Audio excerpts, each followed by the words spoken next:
Good afternoon, ladies and gentlemen. Welcome to Lifestyle with Dr. Moby. I'm Dr. Moby, and today we have great guest from LA. Let's welcome Ethan. How are you, sir? Hi, Dr. Moby. I'm good. Thanks for having me. Thank you for coming to our show. And Ethan has a lot of interest in crypto, and I'll probably have him introduce. Tell me about your experience, please. Yeah, I got into cryptocurrency around 2017, 2018. There was this Bitcoin bubble that was happening for a lot of people. The price of Bitcoin skyrocketed to $20,000. Can you believe that? And Mhm. then, that got my interest, and I kind of got down this rabbit hole, and eventually I came up with my own idea for a cryptocurrency that I decided to write a book about. So I have done a lot of research in different areas. I'm not an expert, but I do try to explain a lot of these difficult concepts in my book for people to understand. So hopefully, if you have any questions for me, I'll be able to answer them in a way that you'll also understand. So at the end of Yeah, this, hopefully, Dr. Moby, you'll understand cryptocurrency. that is true. And I was telling him off screen before that I have zero idea about crypto.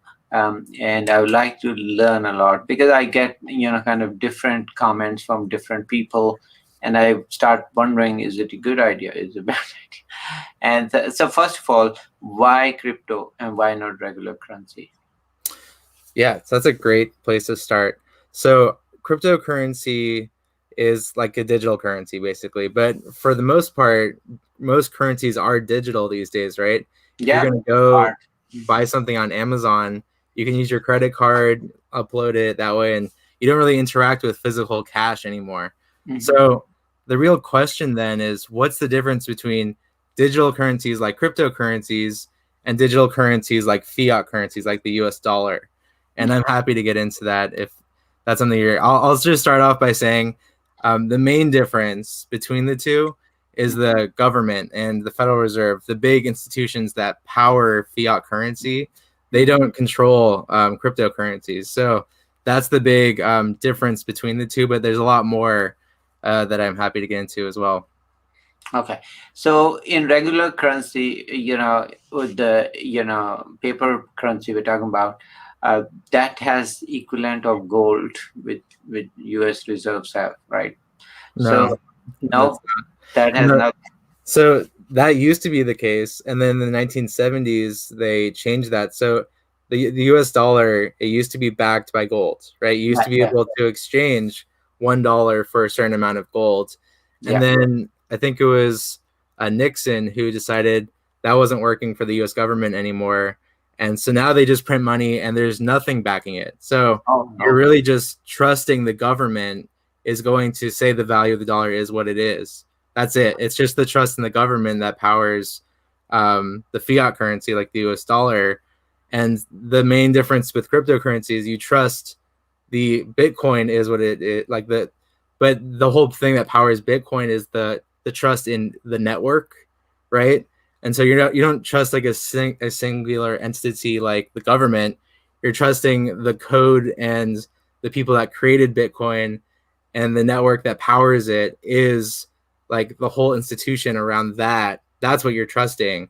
And so that's why it's so powerful, because you don't need a government anymore. It's like this crazy concept. But yeah, the government kind of, I like I said, I'll get into this in the weeds if you want, but we're printing trillions of dollars, like a lot of money. Recently, like within the last 10 years, we've printed like so much money, and it's just kind of come out of nowhere, and there's no gold that backs it. And so I don't know how long that will last. And that's a big question in the crypto community, is like, when will the government go belly up with their printing habits? So what you're saying, it doesn't matter. So it's like Bitcoin and crypto all are very similar. U.S. government, there's no backing except your network, and your, the U.S. government, of course, has the whole corporate America, but the Bitcoin or the crypto will have whole world, right? So the networking, right? So Right. whoever, so that's about it. So it's like more networking, more so the gold is, of course, out of question now. So that's not even valid discussion. So that's why you think. Now, why is that some thinkers like Bill Gates, and he says, no, digital currency is better than crypto? Um, you know, I'm not sure exactly what Bill Gates said, but you know, if I was gonna kind of assume that he already won in a big sense, like he made a lot of money from our current system, right? And Yeah. our current system relies on the US dollar being the reserve currency for the world. And so I can see how someone like Bill Gates would be very much on the side of like the current the status quo and not wanting like a big change like a Bitcoin to kind of take control. Um, there was something else that you said earlier though that I wanted to address. So I'm happy to go into like what Bitcoin is. I feel like I barely scratched the surface, Hmm. and there are a lot more reasons why cryptocurrency is more trustworthy than like the fiat, the dollar, more than just the network. But I feel like I just kind of started getting into like a rant about one part of this bigger puzzle, and so I love to explore this like kind of grander Oh, yeah, puzzle yeah. and Feel see. free. We have plenty of time. Yeah. Okay. Cool. Um, yeah, I just started like an educational series about what is Bitcoin, and I feel like that question kind of is the beginning of this puzzle because Bitcoin was the first cryptocurrency, Yeah. right? It was, I don't know, tell me if you've already heard of this before. No, Um, I've heard it, but yeah, I've never purchased it. yeah, no, it's okay. I mean, like I said, I'm happy to answer any questions you have. Please stop me if I'm not making sense and you want me to elaborate. Um, but yeah, Satoshi Nakamoto is the alias that created Bitcoin. So we don't even know who really created the first cryptocurrency to this day. We still don't know, and it's kind of this crazy concept of trusting something that we don't even know the person that created it. Right? How is that possible? How can you trust something if you don't even know who made it? And the reason we can do that is because people have been able to look and identify the code that this person created. And that code is what we trust. It doesn't matter that we don't know who Satoshi Nakamoto is because the technology that that person created or that entity created is so powerful. We've been able to create a whole ecosystem around it. Bitcoin is at like $60,000 now for one Bitcoin. It's $60,000 US dollars, and that's because people have realized that this technology, the blockchain technology that was created from Bitcoin, is revolutionary for the financial world, but also the world in general. And so that's why it's so cool that we don't even know who created Bitcoin because it doesn't matter. Hmm. We know what the code is and we trust the code. And I can get into the weeds about what the code is if you're curious about that. But Sure, sure. Yeah, first tell me what is the code, and second is what is the blockchain technology. yeah, so basically, blockchain technology is what powers Bitcoin. It's what makes cryptocurrency possible. So basically, blockchain technology, it's a distributed ledger, right? So if you're going to track all of your expenses on a ledger, right, just like many companies do for their accounting systems, the difference though is that on the blockchain, it's a public ledger that the network is kind of validating all together. So instead of it being like, I don't know what's a big company that you're familiar with? Uh, Amazon. Amazon. Okay. Amazon probably has a giant ledger of everything going in, all their transactions, right? And they control all of that. They are responsible for reporting that to like their stakeholders, but they could still like manipulate their own taxes, right? Because they're the ones who are responsible for their own ledger. Yeah. That's not the case with Bitcoin. Bitcoin, no one company controls the ledger. The whole network controls it together, and they create blockchain technology is what allows this ledger to be kind of dispersed around the world. So not only is it so like I could have like a mining rig set up right now, which adds new transactions to the ledger, and every time a new block is added to the chain, that new transaction, that block or transaction, that's what is um, That's what's publicly available to everyone. So where everyone gets a copy of the ledger. I feel like I'm not doing a good job explaining it, but that's kind of why it's so revolutionary. Is that this is the first time been able to solve this double spending problem with a computer code that's outside of like this central controlled entity. So Amazon, all these other big companies, they now have to like rethink their business models because blockchain technology can disrupt every industry potentially. Okay, and so about the code, because I'm glad you mentioned that. So code, what happened to that billionaire who lost the code? The you mean like if someone lost their wallet or Yeah, yeah. But see, if you lose your wallet, of course, there's people can return. But I have heard there was investor who invested all crypto, and he was a computer geek, but he forgot the code locked yeah, in. So is that you know it's so is it? I'll try to explain that a little bit. Basically, if you are part of this system, right, this ecosystem, and you have a personal wallet, you basically have the power of a bank in a wallet. So if you don't, if you lose like your private key, or like you no longer have access to your wallet, there's no one you can call to say, hey, I need customer service, like this isn't working. That's it. Like you have the one password to your wallet, and if you lose that, then there's no one else who can help you find it. So that's why you really need to be cautious if you're doing this, because there's a lot of responsibility. What's the saying? With great power comes great responsibility. That's Like true.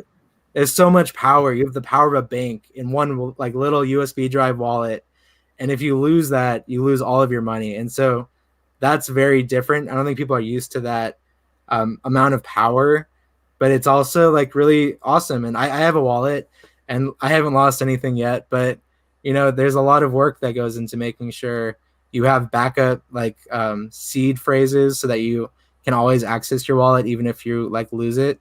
There's certain things you can do to protect yourself, but that kind of comes with the learning curve of making sure you understand what cryptocurrency is and how it works. No, no, it makes sense. I'm like everybody else. So trying to stay away, and all of a sudden you hear these big people like Bill Gates and say, "Oh, this is trash," and then Elon Musk first also said that same thing. If you have this, no, at first he was against it, then he's for it. So I think people probably builders will also come along. So the question is always, so what I understand is that it has the blockchain, the passcode, and the ledger, which everybody can look at, and is more security than your our ledger, like right now we are using. So what is the difference with the digital currency? Let's say we use credit card or something. And so, what is the difference with that versus crypto? Yeah. So, like I was saying earlier, for a ledger that's like controlled by like an Amazon company, they control everything, right? So let's take Visa for example, right? They're a giant credit card Yeah, Visa. company. Um, so every time you use your Visa card, that transaction goes through their servers, right? And they verify it with their own accounts. Do you actually have, the financial means to pay for this, right? And it's a credit, so even if you don't, like they just keep track of it. They create their little credit, their credit on your account, and then they bill you at the end of a month, right? And then you're responsible for paying that with a bank. And Yeah. so all these like transactions are just tracked on individual like servers. Think of it like a giant Excel spreadsheet that a company owns to keep track of how you're spending your money, right? Mhm. And so that that's the main thing that happens at like a Visa level. But then for like a cryptocurrency, all those transactions are happening, but it's a part of that general ledger that I was talking about earlier. So like Bitcoin, for instance, if you have like a credit card, right? And I think this is starting to happen now, but it's a relatively new concept of having a credit card connected to the blockchain. So I feel like for the most part it's been pretty theoretical until recently. But if you have a credit card, every transaction you have comes directly out of your account, right? And so that transaction is tracked on the blockchain. And so there isn't any kind of like room for you to dispute a charge, let's say, right? Like if you go to Visa and like, oh, I didn't actually do this, there was like fraud in my account, you can complain to Visa and they might try to rectify that situation. That wouldn't happen with Bitcoin, because once that transaction is verified, that's it. Your money is gone. There's no like recourse to get your money back. So it's a risky um, situation that you're putting yourself in, and that's why I feel like there's kind of been this hesitancy to use cryptocurrency for a medium of exchange. Right now, it's more of a store of value, right? People buy Bitcoin and they think, oh, it's going to go up in value in like the next 10 years. That's going to be good for my as like a hedge against inflation. So that's been the main use case. But the medium of exchange, which is what you were talking about with the credit cards, that is something that people have been trying to do since the beginning of Bitcoin. I think there was a joke that the first actual transaction to ever happen with Bitcoin is someone bought like two pizzas, and right to this day they would be like, I forget, like $10,000 pizzas, because they needed to like, I forget how many Bitcoin. It was like 200 or something Bitcoins in order to buy those two pizzas, because at the time that price of Bitcoin was like really low. And so now the price of Bitcoin is so high, you're like, oh my gosh, why would you spend that much money on a pizza? Well, the reason is because we didn't know, it was an experiment. We didn't know that Bitcoin was gonna like be this like really successful social experiment, and it was gonna increase in value over the next 10 years. Like no one realized that, um, or at least I don't think anyone really realized to the point where it's at today.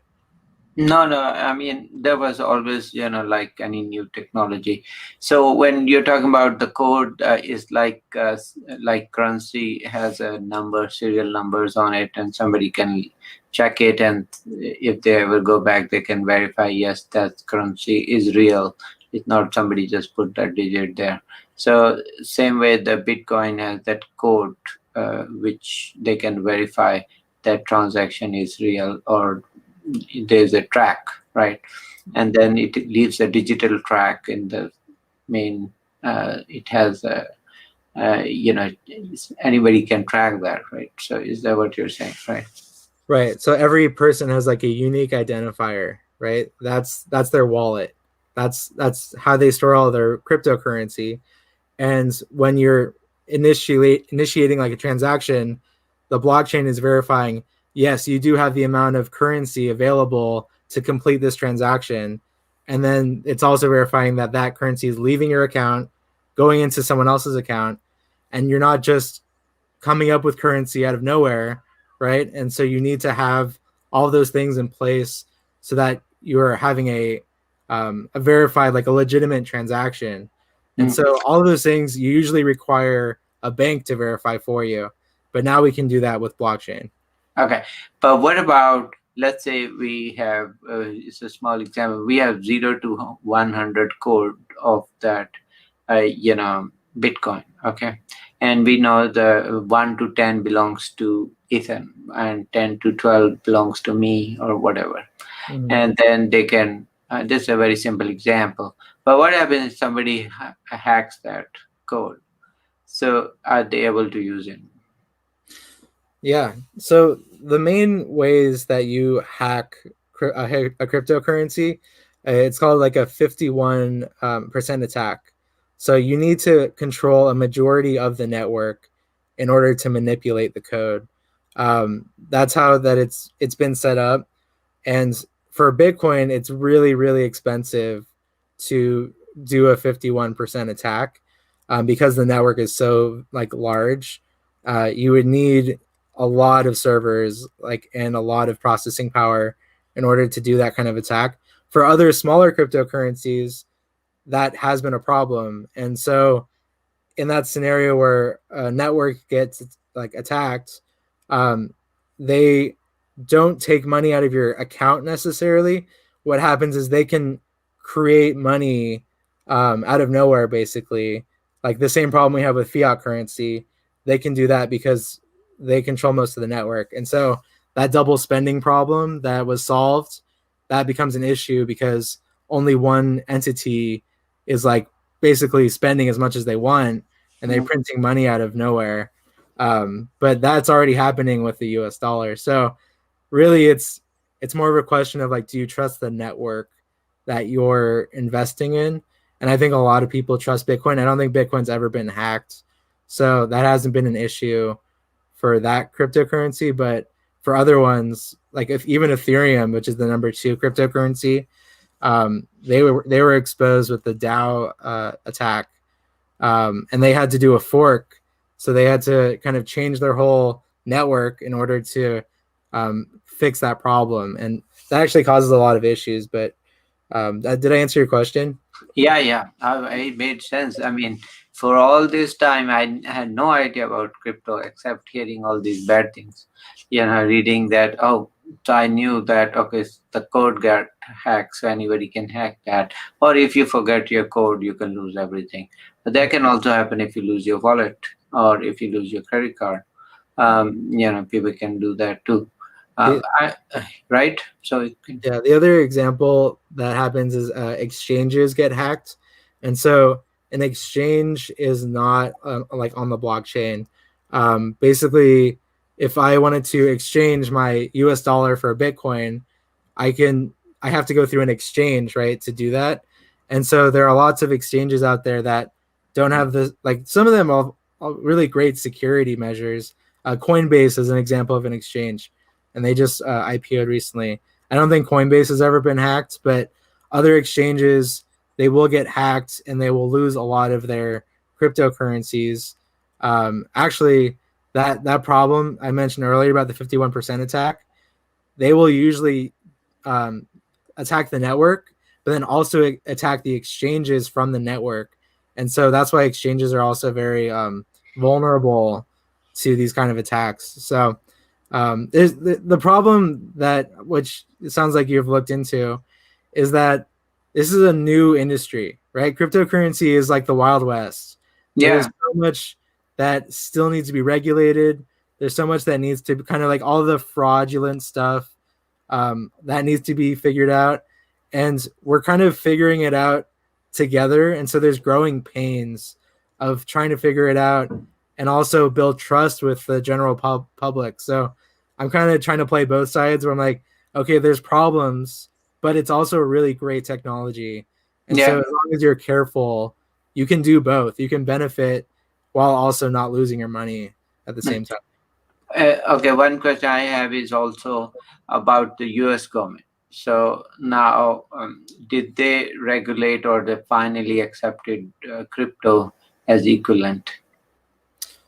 Are you talking about like the USDC?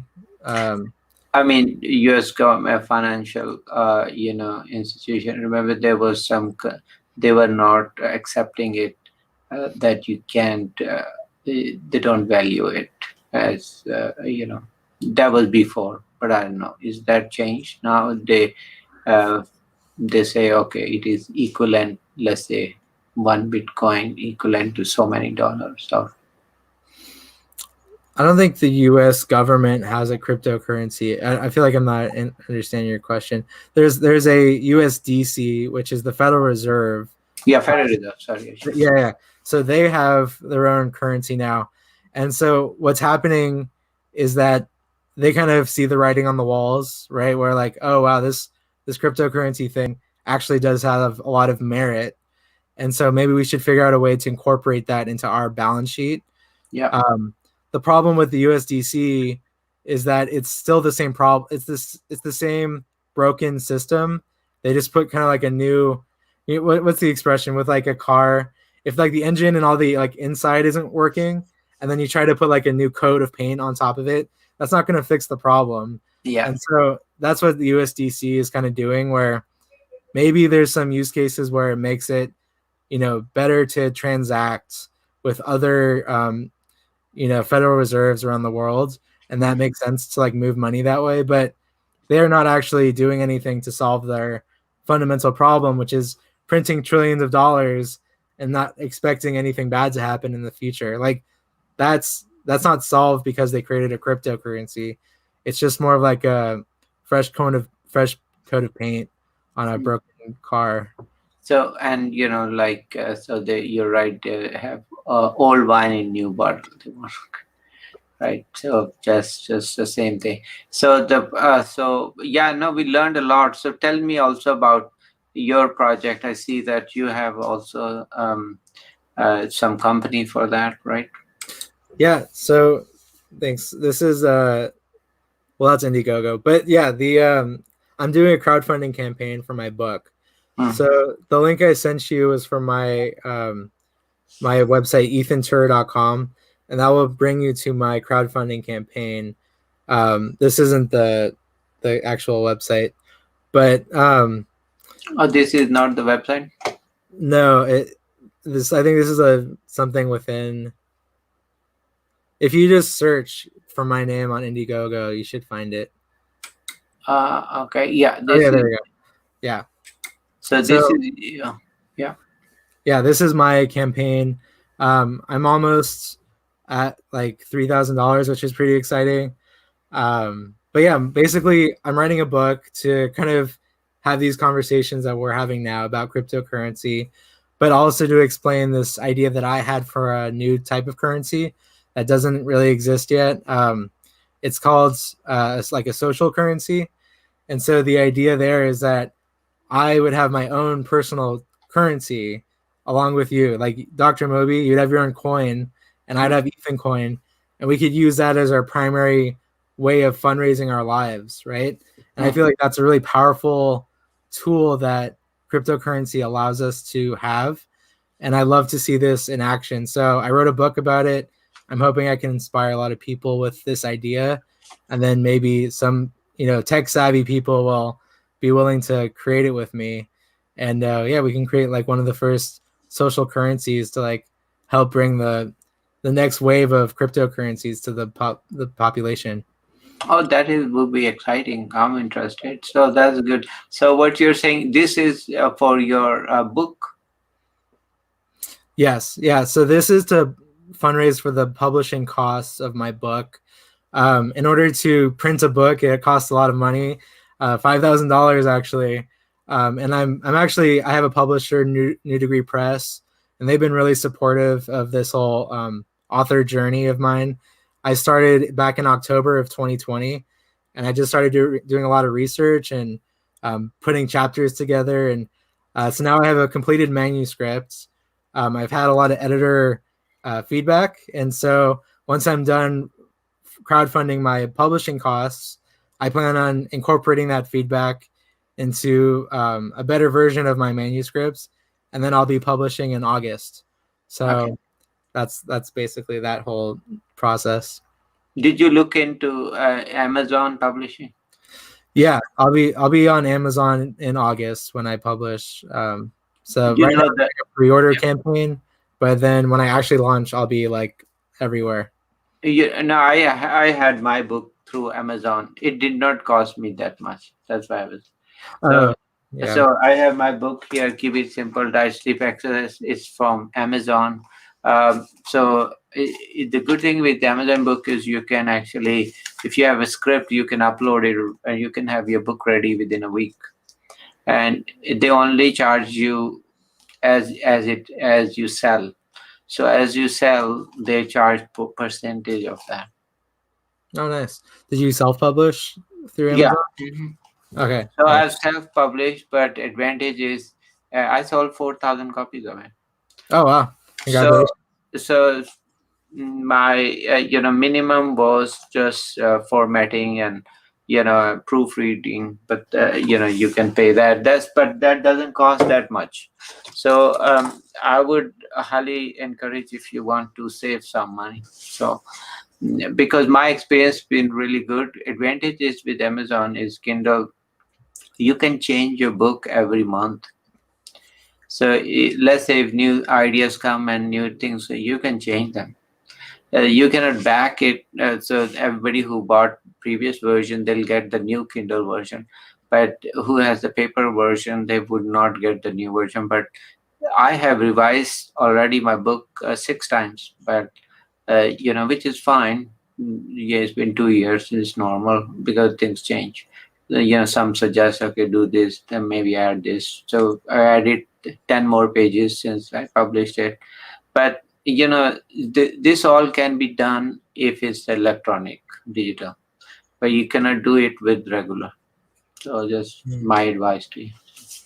Yeah, no, that's great advice. I think for the program that I'm in, the goal is to have like your first draft, or not first draft, but the your first published book. You can do like revisions of that, but I'm not sure how exactly that would work with the ebook versus the physical book. There's a lot of things that I'm still learning about the author process. So I appreciate the feedback. I know that like I said, I was able to sell a lot worldwide, and I sold 1,000 copies in Japan. Nobody knows me, but in Japan I was able to sell it. So that's why it's important that Amazon has a worldwide approach, and so which is good. They pay you every month how many copies got sold. Percentage matters, yes. So that you can kind of check which one suits you or not. So that's my advice. Well, good luck. But social currency is really cool. I love to learn more, and then maybe we can pitch in for it. Okay. Yeah, sounds good. Thanks for Okay. having me. So I encourage everybody to help Ethan about his book and learn more his website and crypto, and hopefully one day he's have his own currency, right? Yeah, So, exactly. We'll have so our own currencies. social currency, right? Okay. Thank you for coming to our show. Any final thoughts you have? No, but I appreciate the having me on here. And if there's any other questions that people have, if they watch this, they want to learn more, Hmm. obviously you can look into my book. But I'm also a very accessible person, so feel free to reach out to me on Instagram, Facebook, whatever platform you're on. I'll share with Dr. Moby my socials so that Yeah. people, if they have more questions, they can ask me. Yeah, I'll make sure we have you. And this is already aired on Facebook, but it will air many times. So till people, everybody will see it. Don't worry. Okay. Thank you. Take care. Bye.